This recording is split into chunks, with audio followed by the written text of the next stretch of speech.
السلام علیکم ورحمۃ اللہ وبرکاتہ۔ ایک بھائی نے سوال کیا کہ بعض عورتیں یہ تصور کرتی ہیں بچہ جب تک دودھ پیتا ہے اس کا پیشاب ناپاک نہیں ہوتا ہے۔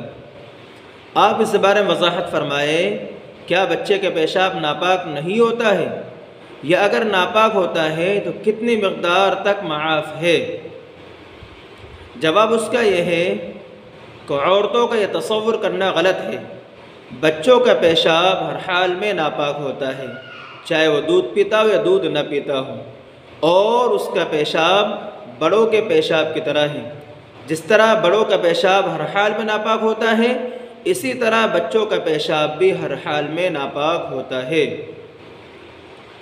اور حدیث شریف میں آیا ہے، مسلم شریف جلد نمبر 1 صفحہ نمبر 237 حدیث نمبر 102 پر موجود ہے، اُتِیَ بِصَبِيٍّ يُرْضَعُ فَبَالَ فِي حِجْرِهِ فَدَعَا بِمَاءٍ فَصَبَّهُ عَلَيْهِ، کہ اللہ کے نبی علیہ السلام کی خدمت میں ایک دودھ پیتے بچے کو لایا گیا تو اس نے اللہ کے نبی کی گود کے اندر پیشاب کر دیا، تو اللہ کے نبی نے پانی منگوایا اور پانی منگوا کر اس پر ڈالا اور اس کو دھو کر صاف کیا۔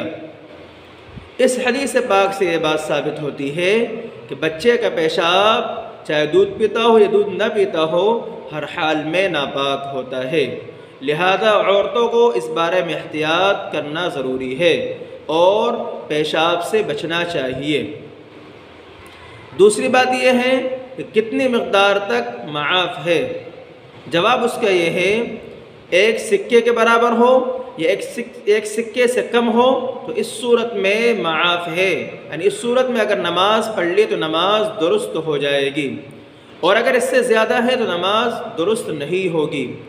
اور اسی حالت کے ساتھ بار بار نماز پڑھنا مکروہ ہوگا، یعنی اگر ایک سکے کی مقدار ہے یا اس سے کم ہے اور وہ اسی حالت میں بار بار نماز پڑھ رہا ہے تو اس طرح اس کے عمل مکروہ ہوگا، لہذا ہر انسان کو احتیاط کرنا چاہیے۔ ویسے بھی پیشاب ناپاک ہے اور اللہ کے نبی علیہ السلام نے پیشاب سے چھینٹوں سے بچنے کا حکم دیا ہے، استنزہوا من البول فإن عامۃ عذاب القبر منہ، کہ تم پیشاب سے چھینٹوں سے بچتے رہو، اس لیے کہ عام طور پر قبر کا عذاب اسی بنا پر ہوتا ہے۔ اس لیے اگر ایک سکے کی مقدار سے کم ہو یا ایک سکے کی مقدار ہو تب بھی جو ہے دھو کر کے پاک صاف کر کے نماز پڑھے۔ اللہ تعالی ہم تمام کو عمل کی توفیق نصیب فرمائے۔ ویڈیو کو لائک کریں، آگے شیئر کریں اور چینل کو سبسکرائب کریں۔ جزاک اللہ۔